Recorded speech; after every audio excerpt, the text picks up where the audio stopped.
A Câmara dos Deputados prevê votar ainda nesta semana o novo marco fiscal que vai substituir o teto de gastos. A expectativa é que o texto seja analisado em plenário entre hoje e amanhã.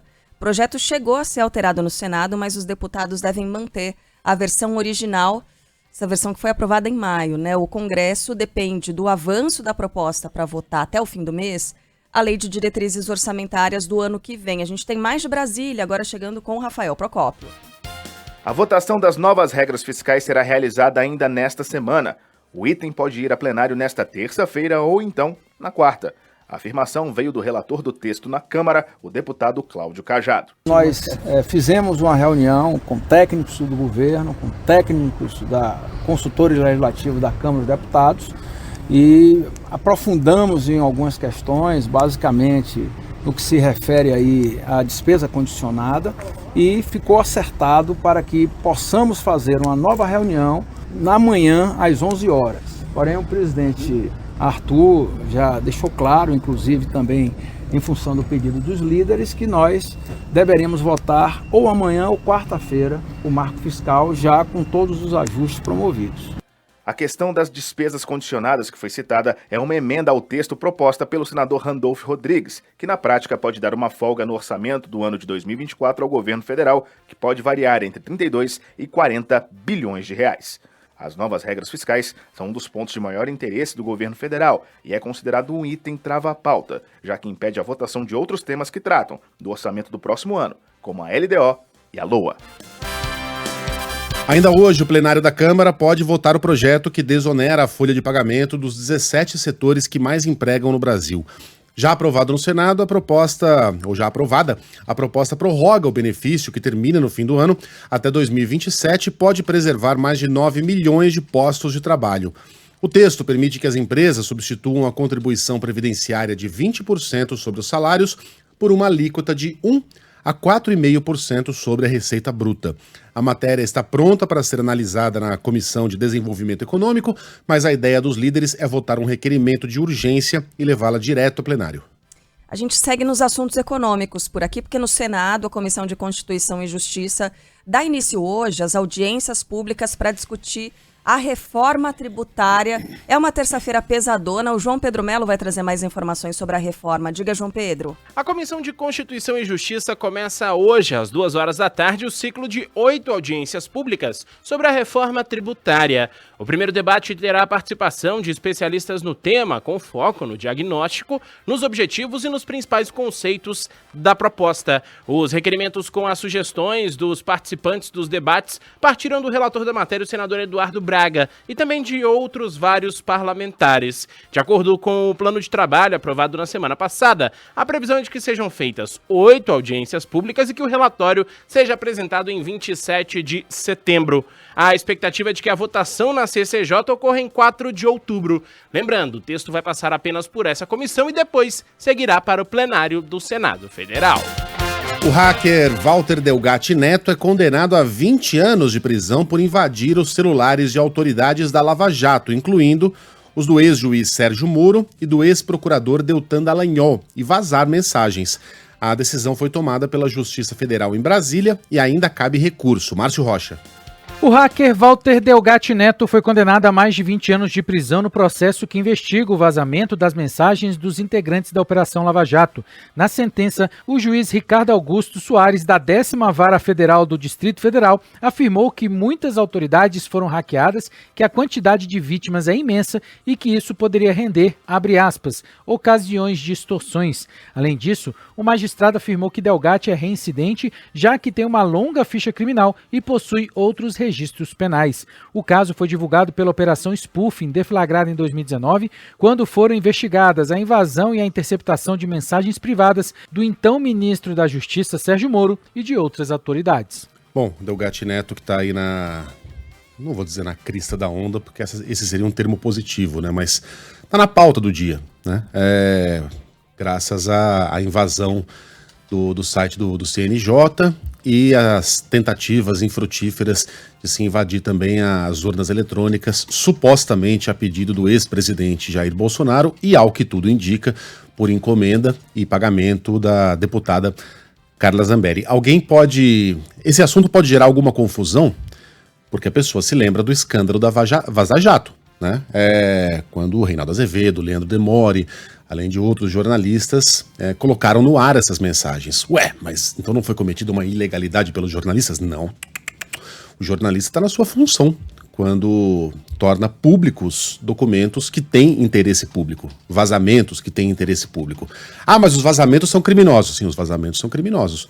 A divulgação pelo jornalismo, de novo, quando há interesse público, não, pelo contrário, é algo admirável e que faz muito bem à sociedade quando a gente coloca a luz sobre as entranhas, né, de como funcionam os poderes aqui no Brasil e em qualquer parte do mundo. Exemplo mais conhecido, o de Edward Snowden, que trouxe à luz aqueles documentos que mostraram que o governo americano, então sob o comando de Barack Obama, espionou seus próprios cidadãos e vários líderes estrangeiros, incluindo a então presidente Dilma Rousseff. Lembra? A Dilma chegou a cancelar uma viagem de Estado aos Estados Unidos, e na abertura da Assembleia Geral da ONU daquele ano, 2013, se não me engano, e não me engano, é 2013 mesmo, foi lá e fez um discurso duríssimo, né, contra o então presidente americano. Ela que abriu a Assembleia Geral, né? Edward Snowden tá na Rússia, segue na Rússia? Sim, né? Tá escondido. Se voltar aos Estados Unidos, é bem possível que pegue uma prisão perpétua. Mas o jornalista que divulgou aqueles documentos, o Glenn Greenwald, ele foi premiado por aquilo. Ganhou o prêmio Pulitzer, inclusive. Então, uma coisa é uma coisa, o vazamento criminoso, e outra coisa é outra coisa, a publicação por parte da imprensa, né? É um caso bem parecido, esse o da Vaza Jato e do hacker Walter Delgatti Neto.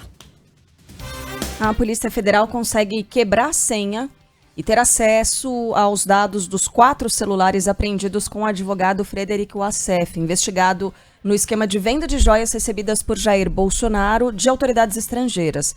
Um dos aparelhos seria usado exclusivamente para conversar com o ex-presidente, que nega qualquer tipo de desvio de bens e teve os sigilos fiscal e bancário quebrados pelo STF. A gente tem mais de Brasília, agora com André Viana.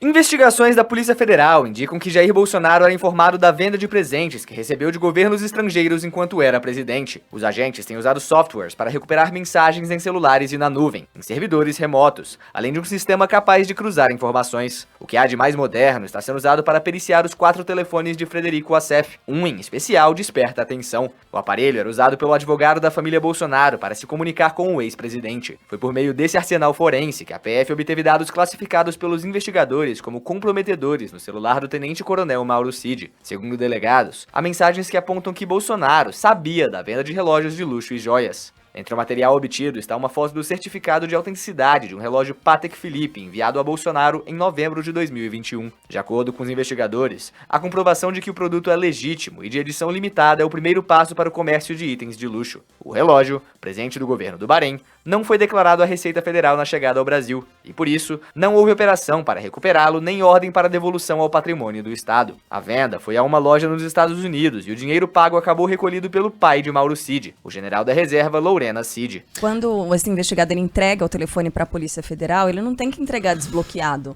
Era uma dúvida que eu tinha. Ele simplesmente entrega e Polícia Federal, você se vira aí agora você se vira para quebrar as senhas e descobrir o que tem, né? Qual é o conteúdo que tem nesses aparelhos. Agora você imagina o que não fez o Anderson Torres, né? Que disse que perdeu o telefone nos Estados Unidos.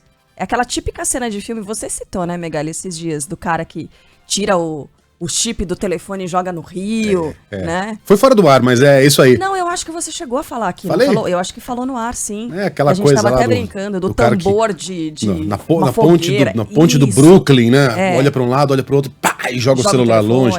Ou joga naquele tambor pegando fogo, né? No as Bronx. Pessoas se esquentando ali no Bronx e tal, e o cara joga o telefone, tipo isso, né? O cara tem 4 celulares. Do Anderson Torres a gente jamais vai saber o que aconteceu. Jamais. Mas Wassef. Que personagem, né? Nossa. Que personagem. Eu costumo dizer que com os anos a pessoa vai ganhando a cara que ela merece, o Carla. Por exemplo, pega o Boechat. Eu sei que a gente cita bastante ele aqui porque ele tá dentro desse estúdio, dentro de nós o tempo todo, né? O Boechat, quando jovem, tinha um apelido lá em Niterói de Pato Feio, que era um cara muito feio. E ele foi envelhecendo, foi ganhando contornos diferentes e virou um homem bonito, lindo. Aqueles olhos claros, né?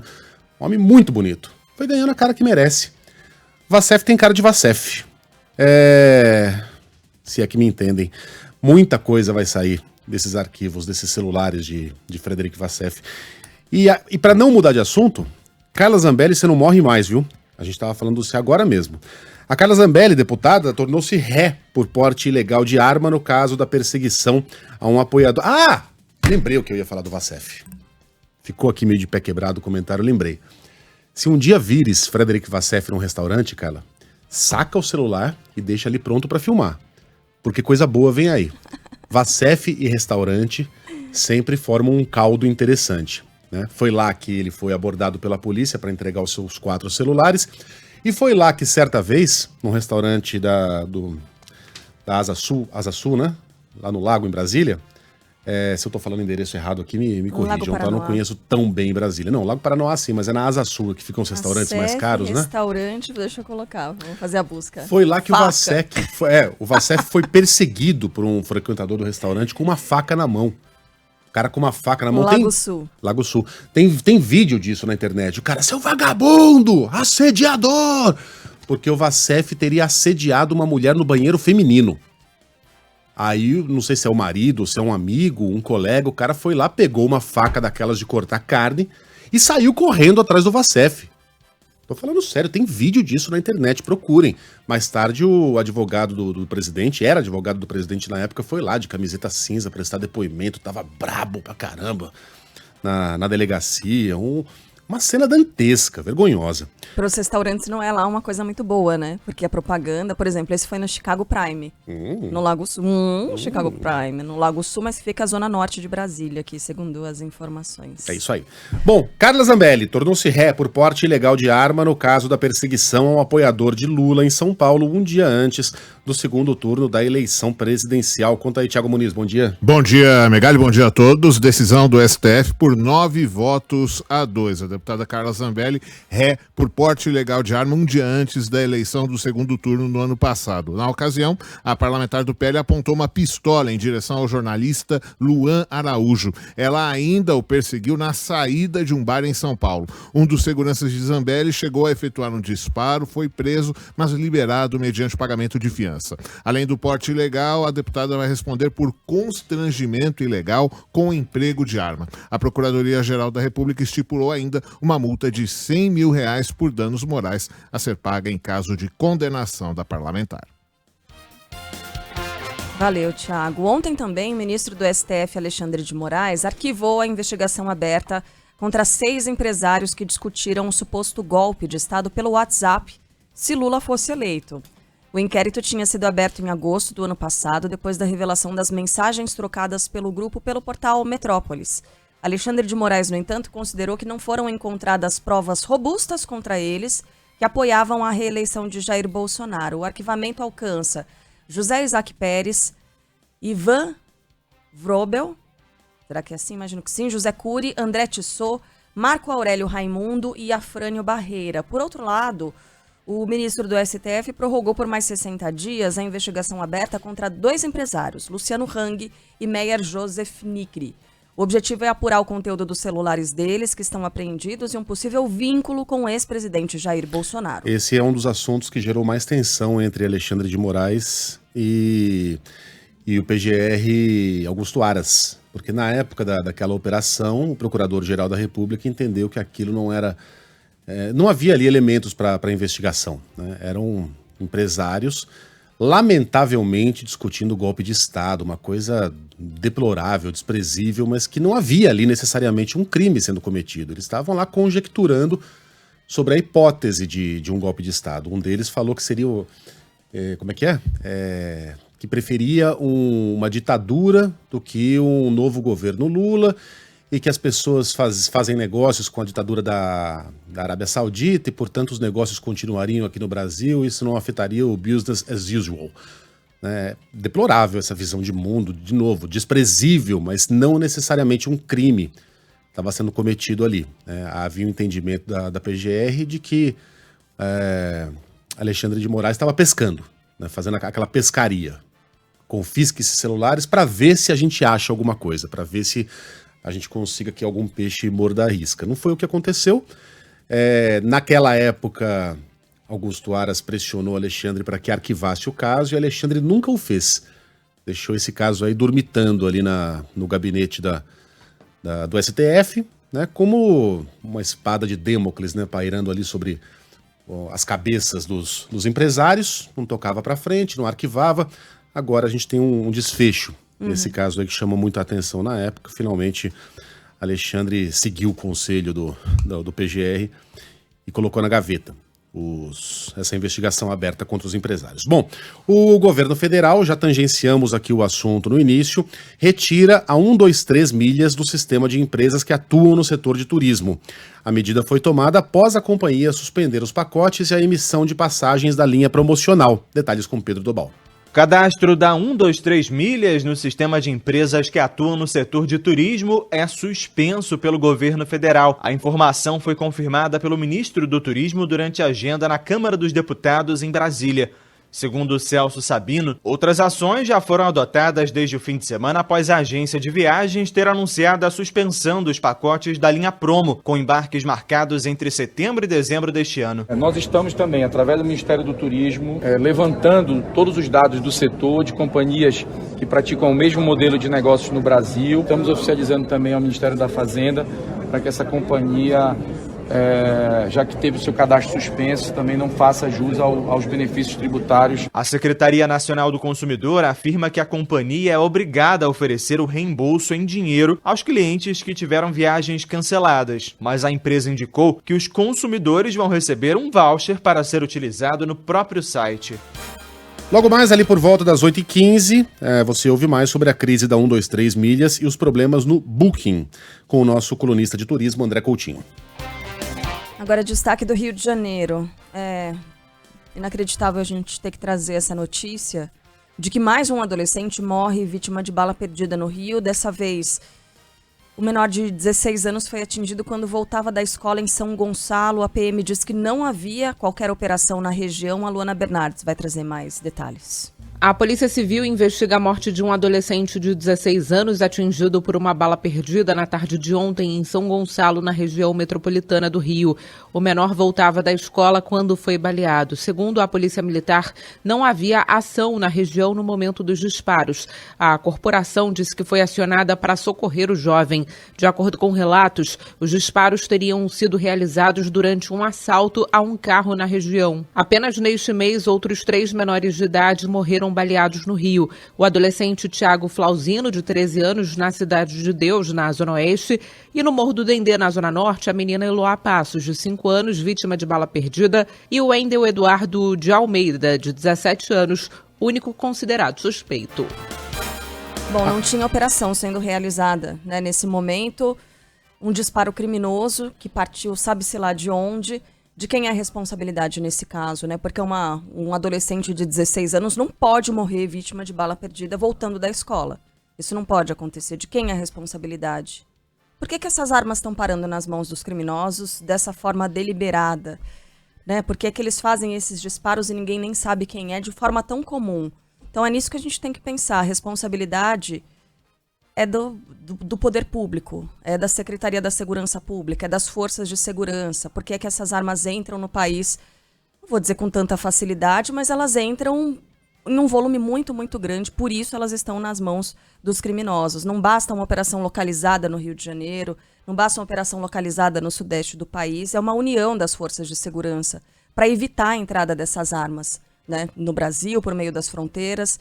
Então precisa de uma operação muito maior e nada localizado para conseguir evitar que novos casos como esse aconteçam. Até quando, né? A gente vai trazer notícia de que criança, de que adolescente foi baleado na ida, na volta da escola, dentro de casa, brincando em cima da cama. Isso não pode ser aceitável jamais.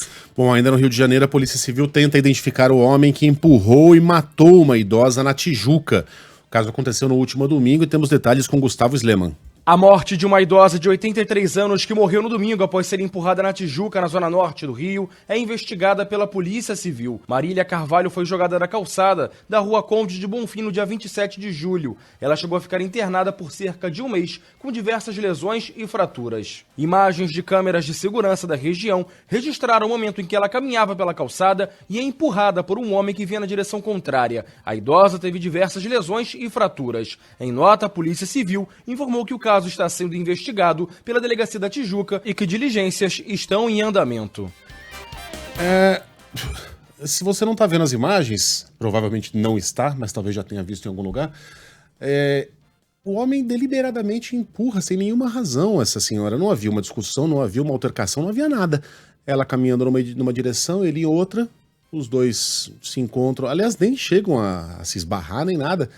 Ele já vai empurrando ela da calçada para a rua. Eles estão até meio distantes, ele tem que dar um passo em direção a ela para conseguir encostar nela, né? Uma coisa absolutamente gratuita. E aí a impressão que dá é que ele, não sei, ele leva as duas mãos ali em direção ao rosto, como quem diz o que foi que eu fiz, ou não sei, não dá para saber. O que dá para afirmar é que é algo absolutamente gratuito esse empurrão. Né? Não foi no contexto de uma briga, uma discussão, uma coisa muito maluca, cara. Será que esse cara tem algum problema mental, estava em surto? A gente vai saber, né, ou será que já se conheciam? A gente vai saber quando ele for identificado. Não deve ser tão difícil, imagino que haja outras câmeras na região, de comércios, ou as próprias câmeras da polícia, eventualmente estão instaladas ali da prefeitura, mas é imperativo que se encontre essa pessoa aí para que se faça justiça a vida dessa senhora e para que a gente saiba o que aconteceu. Em Minas Gerais, a Polícia Civil segue apurando o acidente com um ônibus que matou 7 torcedores do Corinthians. Tayane Ribeiro. Serão ouvidos pela Polícia Civil de Minas Gerais nos próximos dias os envolvidos no acidente com o ônibus que levava torcedores corintianos de Belo Horizonte para São Paulo. A instituição disse que aguarda a confecção dos laudos periciais e que nenhuma linha de investigação será descartada. 7 pessoas morreram no acidente que ocorreu na rodovia Fernão Dias, região metropolitana de Belo Horizonte. Entre elas, Renan Wellington Barbosa, de 32 anos. O pai dele, Nilton César Barbosa, conta como soube que o filho estava entre as vítimas. A Nora me ligou falando da nossa notícia. Ela só falou que tinha acontecido um acidente, mandado uma foto por meio do ônibus e tinha havido muitas vítimas, mas não sabia se o Renan estava no meio das vítimas. Aí eu falei para ela, esperei 2 vezes. Peguei o carro, passei na casa de um colega meu e vim para cá. 6 pessoas seguem internadas, incluindo o motorista do ônibus, que permanece em estado delicado no CTI. Segundo a Agência Nacional de Transportes Terrestres, o veículo não tinha registro e nem autorização para viagens entre um estado e outro. No Paraná, um professor foi demitido por assediar uma aluna da Universidade Estadual de Ponta Grossa. O caso aconteceu em julho do ano passado, mas só foi revelado agora. A informação chega com Ângelo Sfaier. A Universidade Estadual de Ponta Grossa, nos Campos Gerais do Paraná, pede que alunos vítimas de assédio sexual denunciem os crimes pelos canais institucionais. A orientação foi reforçada após a demissão de um professor que enviou mensagens de conteúdo sexual para uma aluna. As investigações levaram pouco mais de 1 ano para serem concluídas. O processo administrativo disciplinar revelou que o docente se valeu da posição que ocupava para se aproximar indevidamente de uma aluna do 1º ano do curso de Economia e fazer propostas sexuais. A demissão de Luciano Ribeiro Bueno foi publicada em Diário Oficial neste mês. A defesa dele alegou que o professor passava por problemas psicológicos. O docente era colaborador da UEPG desde 2003 e foi admitido como professor de carreira em 2016. Ele estava afastado do cargo desde julho do ano passado, quando o caso foi denunciado. Na Bahia, a Polícia Civil trabalha com 3 linhas de investigação para o assassinato da líder quilombola Bernadette Pacífico, Yumi Cuano. O secretário da Segurança Pública, Marcelo Werner, se reúne com o superintendente regional da Polícia Federal na Bahia, Flávio Albergaria, e a delegada-geral da Polícia Civil, Heloísa Brito, para falar sobre a investigação da morte de mãe Bernadette. A reunião aconteceu na tarde de ontem. A polícia trabalha com 3 linhas de investigação sobre a morte da líder do quilombo Pitanga dos Palmares. Disputa de terra, intolerância religiosa e briga entre facções são as possíveis motivações apuradas de acordo com o governador Jerônimo Rodrigues. Uma delas é do território quilombola e há uma expectativa de que esse caso não tenha relação direta com o território, mas é uma tese. Mesmo não acontecendo, o problema existe. A Yalorixá, de 72 anos, foi executada na quinta-feira com mais de 20 tiros em Simões Filho, na região metropolitana de Salvador. O enterro aconteceu no sábado. Os secretários estaduais de educação vão pedir ao MEC que as mudanças no novo ensino médio comecem a valer somente em 2025. Documento que conta com o apoio do Conselho Nacional de Educação deve ser entregue hoje ao ministro Camilo Santana, em Brasília. Nele, os secretários criticam pontos da proposta e dizem que qualquer alteração é inviável para o ano letivo de 2024, cujo planejamento já teve início, e alegam que eventuais mudanças precisam ser acompanhadas de revisões de materiais didáticos, currículos, formação de professores, regimes de avaliação e também normas estaduais. Entre os principais itens do projeto analisado pelo MEC estão o aumento de 2.100 para 2.400 horas na formação obrigatória e a redução de 5 para 3 dos chamados itinerários formativos. Com isso, a carga horária básica do ensino médio cresceria em mais de 30%. Donald Trump vai pagar quase R$1 milhão para aguardar em liberdade o processo que apura a suposta tentativa de alterar as eleições no estado da Geórgia. Mas ele não descarta ser preso. Arthur Coelho. O ex-presidente dos Estados Unidos, Donald Trump, diz que pode ser preso na próxima quinta-feira na Geórgia. O republicano terá de se apresentar nesta mesma data à Justiça do Estado no caso de supostas tentativas de reverter, na Geórgia, o resultado da eleição presidencial de 2020. Em anúncio feito ontem na internet, Trump afirma que será detido pela Promotoria Distrital do Condado de Fulton, que ele acusa ser de esquerda radical. A juíza responsável pelo caso estabeleceu uma fiança no valor de quase R$1 milhão para que o político aguarde em liberdade. Trump também responde por guardar documentos sigilosos da Casa Branca, pela suposta compra de silêncio de uma atriz pornô e por tentar reverter de forma ilegal as eleições presidenciais de 2020, este em andamento na Justiça Federal. A gente acha que não, mas a eleição americana já começou. Amanhã tem debate entre os candidatos, os pré-candidatos, né, do Partido Republicano. Vai acontecer em Milwaukee, organizado, transmitido e mediado pela emissora de TV Fox News. Donald Trump não irá comparecer, tá? Avisou no domingo que não iria porque os eleitores já o conhecem. E ele tem razão, né, no final das contas. Gente, mas não é assim, né, que a banda toca. Mas debate... Nesse caso dele né? Pode até ser. Porque é o personagem. Sabe o que ele vai fazer? Ele vai, no mesmo horário do debate, 8 horas da noite, ele vai publicar nas redes sociais dele uma entrevista pré-gravada com o ex-apresentador de TV da Fox News, Tucker Carlson, que é um fenômeno de audiência e foi demitido da emissora. Então o cara vai aproveitar e dar uma alfinetadinha, né, na casa em que ele já trabalhou. E você pode apostar que essa entrevista vai ter muito mais audiência do que o debate entre os pré-candidatos, que tem hoje pouquíssimas chances de serem indicados, né, como candidatos republicanos no ano que vem.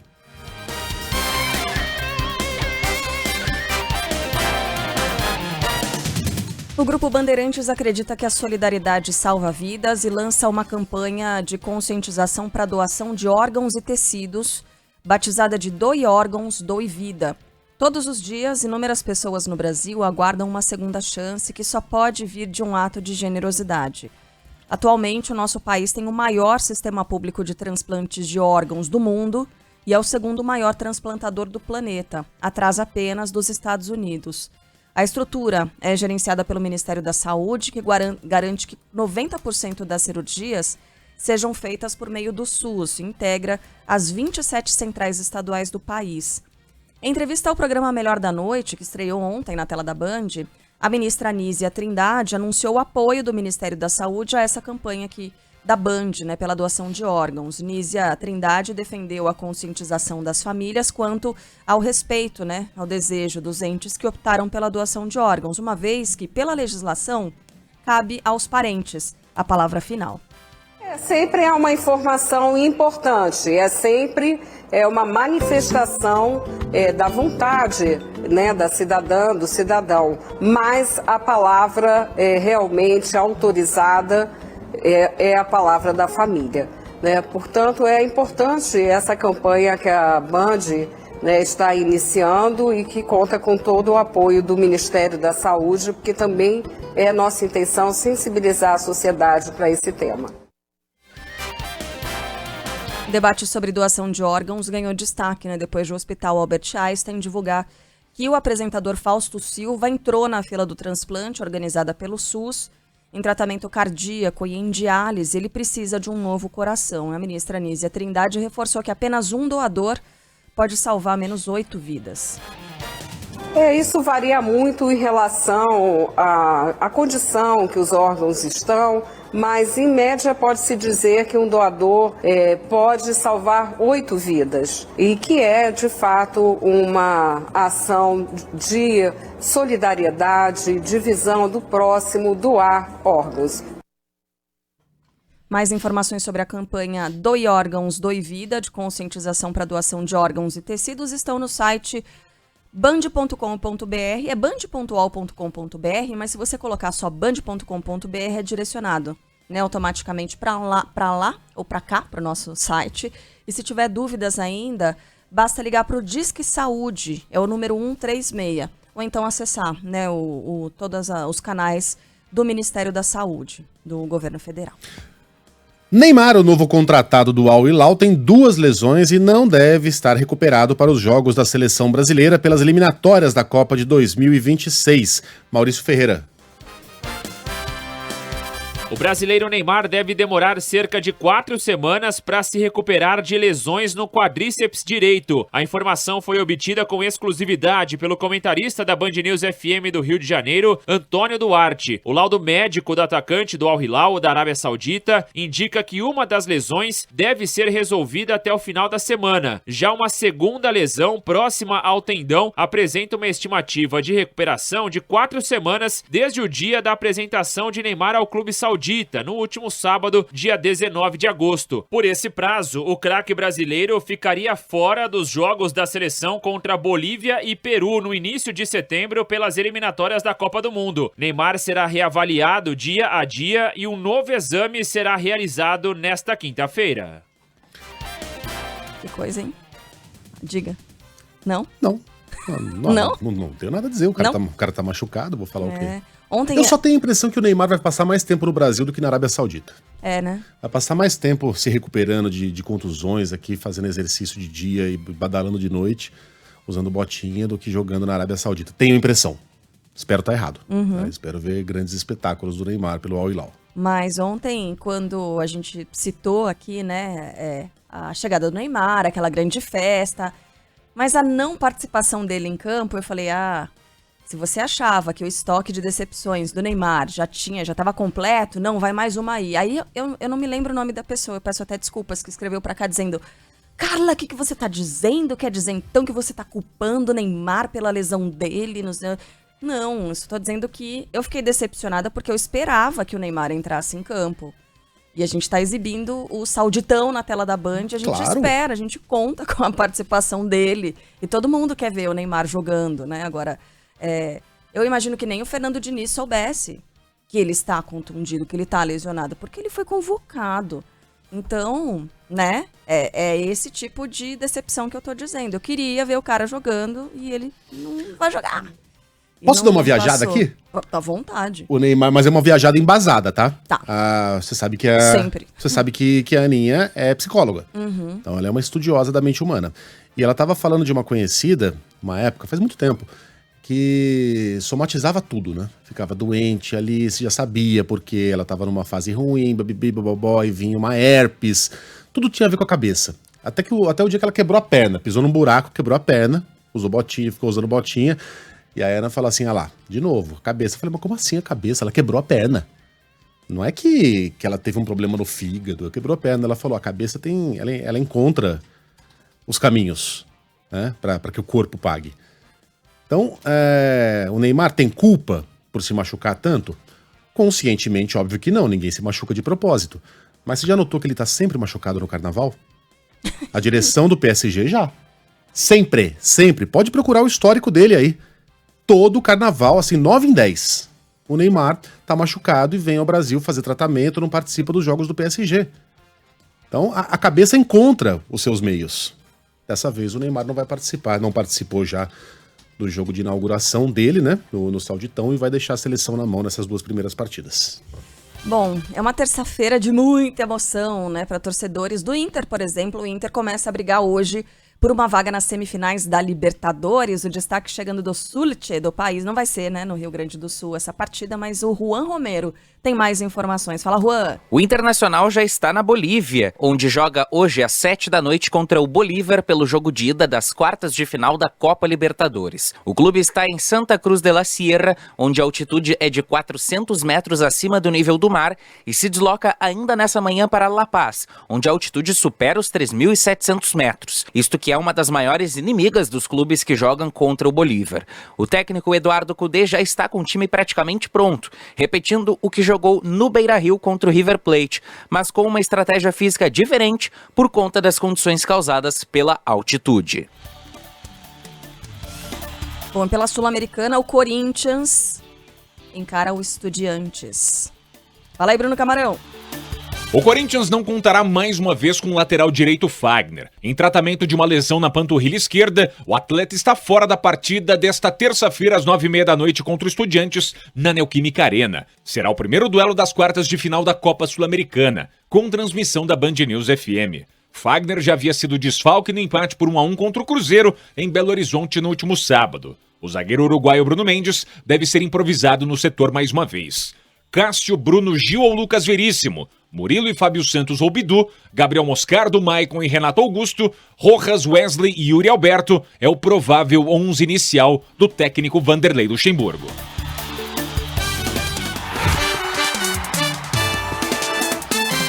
Futebol, com Milton Neves. Oferecimento Ihara. Agricultura é a nossa vida. Hotel Terras Altas. Lazer, diversão e gastronomia pertinho de você. Iveco. Conforto, economia e tecnologia. Esse é o S-Way, o novo caminhão pesado da Iveco. E Sicredi. Conheça a primeira instituição financeira cooperativa do Brasil. Sicredi. Gente que coopera, cresce.